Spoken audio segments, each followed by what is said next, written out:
નમસ્કાર મિત્રો.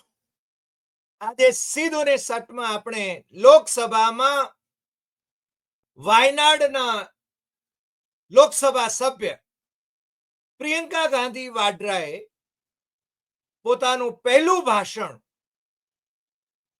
રજૂ કર્યું અને ભારતીય જનતા પાર્ટીના વરિષ્ઠ એવા રાજનાથસિંહ, આપણા સંરક્ષણ મંત્રી, એમણે બંધારણના 75 વર્ષ ઉપર જે ચર્ચા શરૂ કરી હતી એમના છક્કા છોડાવી દીધા.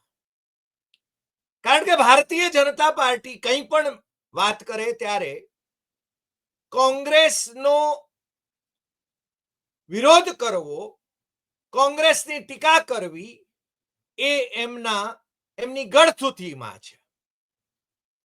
પણ ભારતીય જનતા પાર્ટી વાળાઓ અને ખાસ કરીને રાજનાથસિંહજી, જે ભારતીય જનતા પાર્ટીના ક્યારેક અધ્યક્ષ રહ્યા, વરિષ્ઠ નેતા છે, સંસ્કારી માણસ ગણાય છે, ઉત્તર પ્રદેશના મુખ્યમંત્રી પણ રહ્યા, એમને એટલું ભાન હોવું જોઈએ કે બંધારણ ઘડવામાં એમના આરાધ્ય પુરુષ ડોક્ટર શ્યામા પ્રસાદ મુખર્જીનો પણ સહયોગ હતો. બંધારણ સભામાં ડોક્ટર શ્યામા પ્રસાદ મુખર્જી એ સભ્ય હતા અને એમણે પણ બંધારણ સભાના સભ્યોની સાથે એમાં હસ્તાક્ષર કર્યા હતા અને નહેરુની કેબિનેટમાં પણ કેબિનેટ મંત્રી હતા. આ વાત તો ભૂલી જાય છે અને રાજનાથ એમ કહે છે કે બંધારણમાં ભગતસિંહ અને સાવરકરનું યોગદાન છે. મને લાગે છે કે આ નવો ઇતિહાસ રચાઈ રહ્યો છે.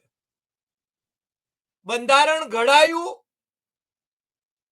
1949માં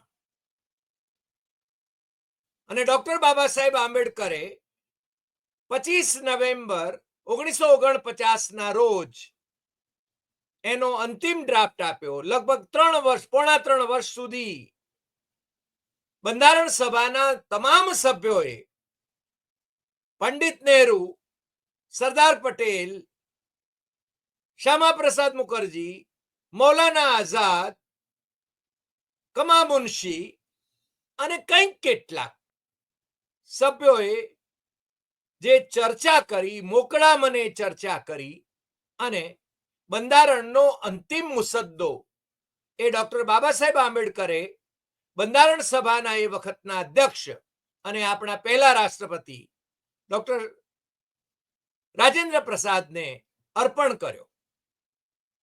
હવે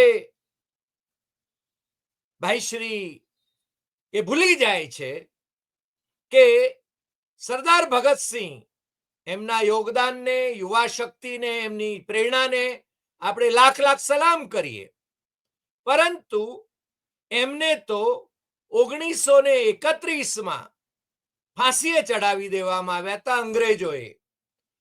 અને સરદાર સાહેબ જ્યારે કરાચી કોંગ્રેસના અધ્યક્ષ હતા એના એક સપ્તાહ પહેલા જ આ ભગતસિંહ અને એમના બે સાથીઓને જે સંવેદનહીન અંગ્રેજ સરકાર હતી, અત્યારે પણ આજે પ્રિયંકાએ જે ભાષણ કર્યું એમાં એણે બહુ સ્પષ્ટપણે કહ્યું કે અંગ્રેજોની જે સરકાર હતી એવી જ આ સરકાર છે અત્યારે.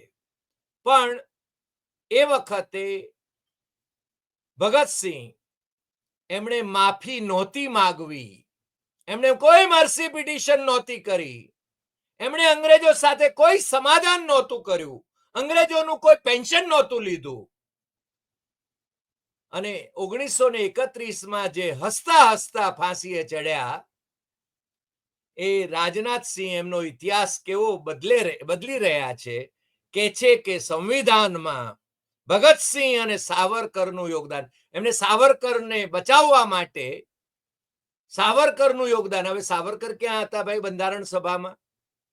સાવરકર તો સતત વિરોધમાં હતા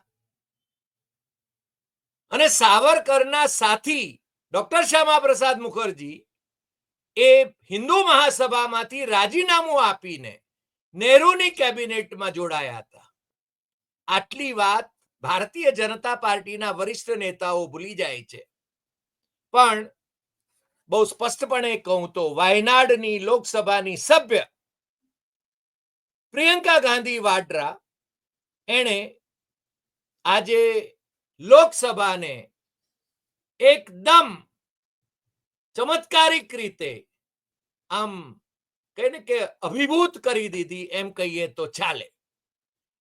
કારણ ઇવન સ્પીકર મહોદય ઓમ બિરલા એમણે એકાદ બે વખત ટકોરવાની વાત કરી કે સંવિધાન ઉપર બોલો, કારણ કે ચર્ચા સંવિધાન ઉપરની હતી અને સત્તા પક્ષ તરફથી સરકાર તરફથી રાજનાથસિંહ એની શરૂઆત કરી રહ્યા હતા અને રાજનાથસિંહે મહિલા સશક્તિકરણનો મુદ્દો ખૂબ ઉઠાવ્યો.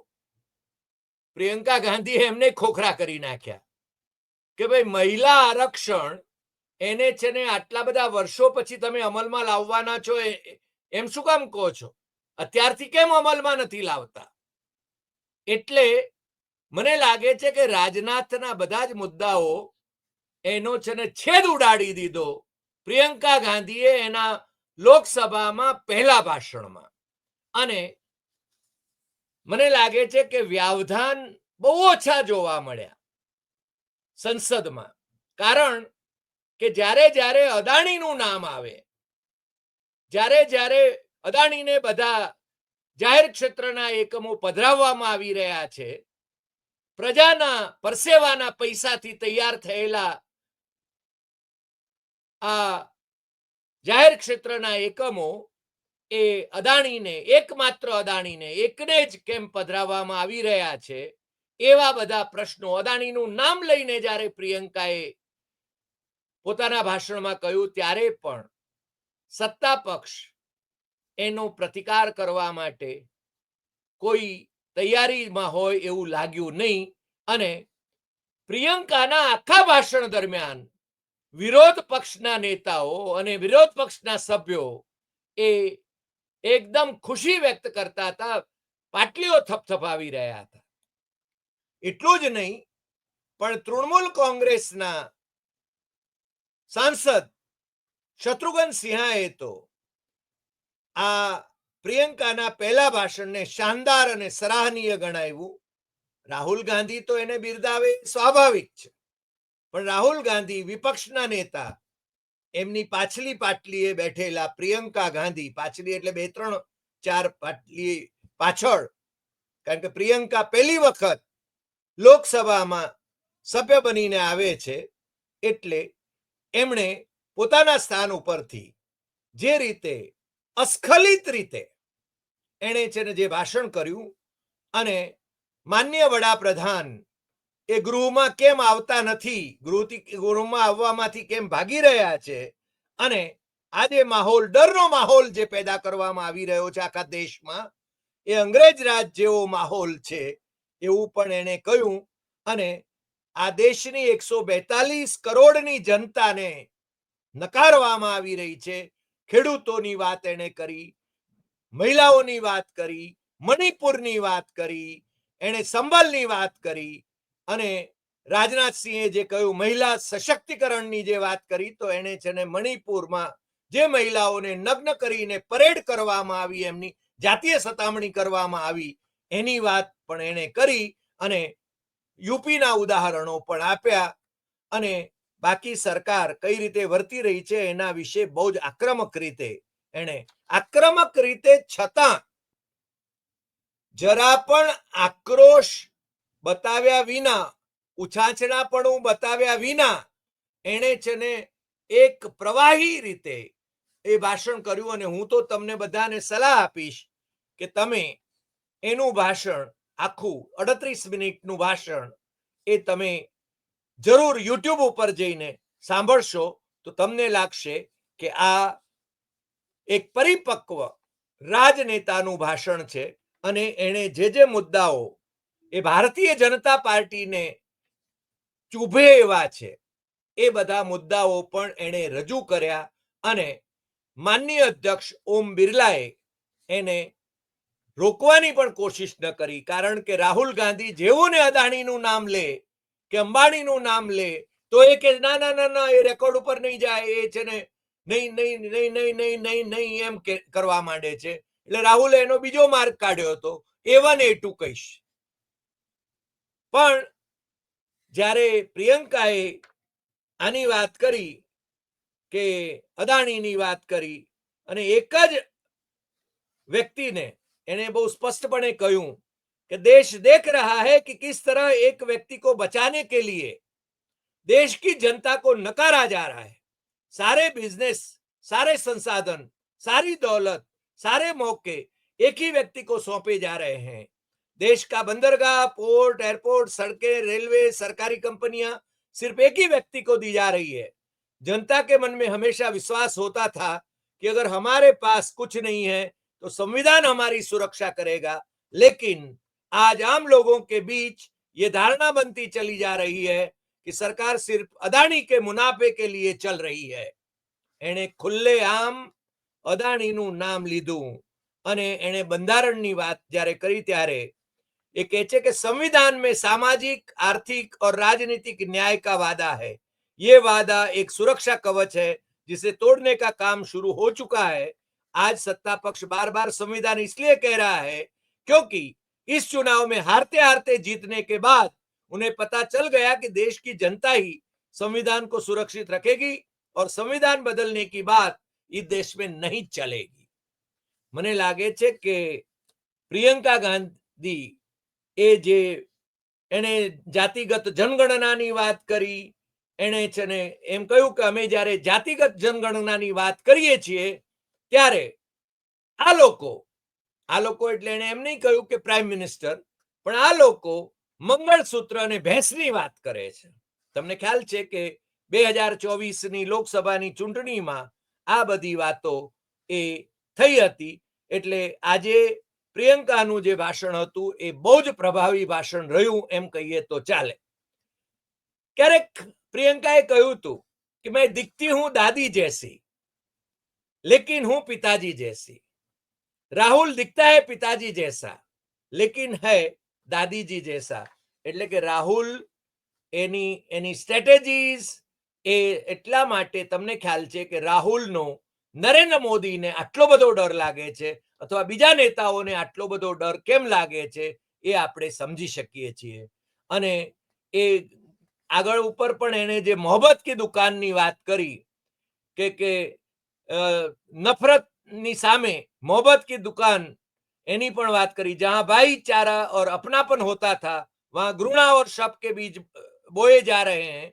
प्रधानमंत्री सदन में संविधान को माथे पर लगाते हैं, लेकिन जब संभल, हाथरस और मणिपुर में न्याय की गुहार उठती है तो उनके माथे पर सिकन नहीं आती. सिर्फ जिस मोहब्बत की दुकान पर सरकार के लोगों को हंसी आती है उसके साथ देश के करोड़ों लोग चले. એટલે રાહુલ ગાંધીની પેલી પદયાત્રાની એ વાત કરે છે અને એ કહે છે કે એ શરૂઆતમાં પણ કહે છે કે સત્તા પક્ષના લોકો ગઈકાલોની વાતો કરે છે. ભાઈ તમે અત્યારની વાતો કરો ને કે તમે શું કર્યું, તમે કેટલા વચનો પાડ્યા, તમે કેવા લોકોને જે વચનો આપ્યા એમાં શું શું કર્યું. દેશના ખેડૂતો આજે પરેશાન છે, નાના ખેડૂતો રોઈ રહ્યા છે અને એક વ્યક્તિ માટે બધું જ બદલાઈ રહ્યું છે, કાયદાઓ પણ બદલાઈ રહ્યા છે. એ કહે છે એ વાયનાડથી માંડીને ઉત્તર ભારત સુધીની વાત એ કરે છે. એ કહે છે કે રાજનાથ સિંહ જે કહેતા હતા कांग्रेसની ટીકા કરતા હતા એના સંદર્ભમાં કહે છે सारी जिम्मेदारी जवाहरलाल नेहरू पर डाल दी जाती है, आप वर्तमान की बात क्यों नहीं करते हैं. મને લાગે છે કે પ્રિયંકાએ આજે જે ભાષણ કર્યું એ ભાષણ એ ખૂબ હૃદયસ્પર્શી હતું એમ કહીએ તો ચાલે. આજે રાજ્યસભામાં પણ જે સભાપતિ ધનખડ, જગદીપ ધનખડ, જેમની સામે આમ તો અવિશ્વાસનો પ્રસ્તાવ આવી ગયો છે, એ પોતે એક હોદ્દો છોડતા નથી અથવા ઉપસભાપતિને પણ ત્યાં બિરાજમાન થવા દેતા નથી અને વિપક્ષના નેતા મલ્લિકાર્જુન ખડગેની સાથે ટકરાયા કરે છે. પણ અને પાછા એમ કહે છે કે મેં કિસાન કા બેટા હું, તો મલ્લિકાર્જુન ખડગે એમ કહે છે કે મેં મજદૂર કા બેટા હું. અને મલ્લિકાર્જુન ખડગેનું અપમાન એ વારંવાર કરી રહ્યા છે એ વાત પણ છે ને આપણે જાણીએ છીએ. અને ખડગે કહે છે કે મેં अपने आत्मसम्मान और संवैधानिक रूप में जो हमारा हक है उसके लिए लड़ता रहूंगा. એ એટલે કે રાજ્યસભાની અંદર પણ આજે આ બાબતો બહુ જ ચર્ચાસ્પદ રહી. આજે એ ટકરાવ પણ ચાલુ રહ્યો.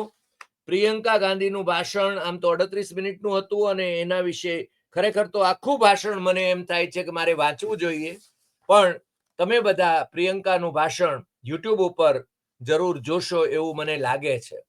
આજે કેટલાક મહત્વના સમાચારો પણ આપણી સામે છે અને એમાં એક હૈદરાબાદની પોલીસે પુષ્પાબેના જે અભિનેતા છે અલ્લુ અર્જુન એમની ધરપકડ કરી પેલા તોફાનોના સંદર્ભમાં, અને નીચલી અદાલતે એમને આમ તો 14 દિવસની કસ્ટડી મોકલી આપ્યા હતા, પરંતુ હાઈકોર્ટે એમને જામીન આપ્યા છે અને રાહત આપી છે. સાથે જ તમને નવાઈ લાગશે કે આજે શરદ પવારના પરિવારમાંથી જ રોહિત પવાર જે ધારાસભ્ય તરીકે શરદ પવારની સાથે રહ્યા એ હંમેશા, અને તમને ખ્યાલ હશે કે પવાર પરિવારમાંથી મોટા ભાગના સભ્યો એ શરદ પવારની સાથે રહ્યા હતા. હવે રોહિતના માતુશ્રીએ આજે એવું નિવેદન કર્યું છે કે બંને એટલે પવાર જે જૂથ પડી ગયા છે એ બંને એક થઈ જશે એવી એમણે આશા વ્યક્ત કરી છે. એટલે કે આપણે ગઈકાલે પણ જે વાત કરતા હતા એ સંકેતો એ સાચા પડી રહ્યા હોય એવું વધારે લાગે છે. આજે તમને ખ્યાલ હશે કે આજે 13 ડિસેમ્બર છે અને 13 ડિસેમ્બર 2001ના રોજ આતંકવાદી હુમલો થયો હતો સંસદ ઉપર, અને કેટલાક એના જે એની સુરક્ષા માટેના જે લોકો હતા કેન્દ્રીય રિઝર્વ પોલીસના 8 સુરક્ષા કર્મી અને દિલ્હી પોલીસના અને કેન્દ્રીય રિઝર્વ પોલીસ બળના અને સંસદની સુરક્ષા સેવાના જે સુરક્ષા કર્મીઓ હતા એ 8 સુરક્ષા કર્મીઓ શહીદ થઈ ગયા હતા. આમાં એક CPWD નો કર્મચારી પણ શહીદ થયો હતો. આજે માનનીય અધ્યક્ષ એટલે કે ઓમ બિરલાએ લોકસભાની બેઠક શરૂ થાય એ પહેલા આ દિવંગત આત્માઓને અંજલિ આપી હતી, અને રાજનાથસિંહજી અને પ્રિયંકા ગાંધીએ પણ શરૂઆતમાં જ આ શહીદોને અંજલિ આપીને પોતાનું વક્તવ્ય એ શરૂ કર્યું હતું. મને લાગે છે કે આવતા દિવસોમાં પ્રિયંકા ગાંધી એ એક પ્રભાવી રાજનેતા તરીકે ઉપસશે. આમ તો એ ઘણા બધા વર્ષોથી રાજકારણમાં છે, કોંગ્રેસના મહામંત્રી છે, અને એક જ પરિવારના 3 સભ્યો અત્યારે સંસદ સભ્ય છે, પરંતુ એ ચૂંટાયેલા સભ્યો છે બધા ત્રણેય જણા. એમના માતુશ્રી એ રાજસ્થાનમાંથી રાજ્યસભાના સભ્ય છે સોનિયા ગાંધી. એમની તબિયત સારી નહોતી એટલે લોકસભા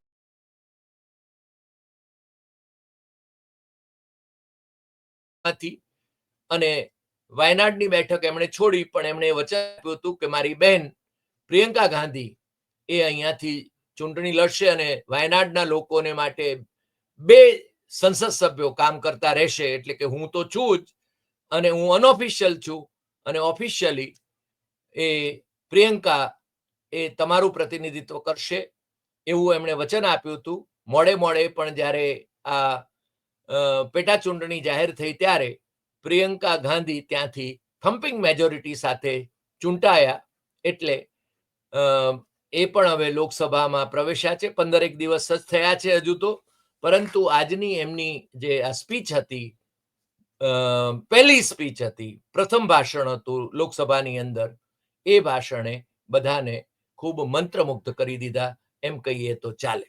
આજે આટલી વાત. ફરી મળીશું નવા એપિસોડમાં નવા વિષય સાથે. તમને જો આ એપિસોડ ગમ્યો હોય તો સૌથી વધુ શેર કરશો, લાઈક કરશો, કમેન્ટ કરશો, અને પ્રિયંકા ગાંધીનું ભાષણ યુટ્યુબ ઉપર જઈને જરૂર સાંભળશો. નમસ્કાર.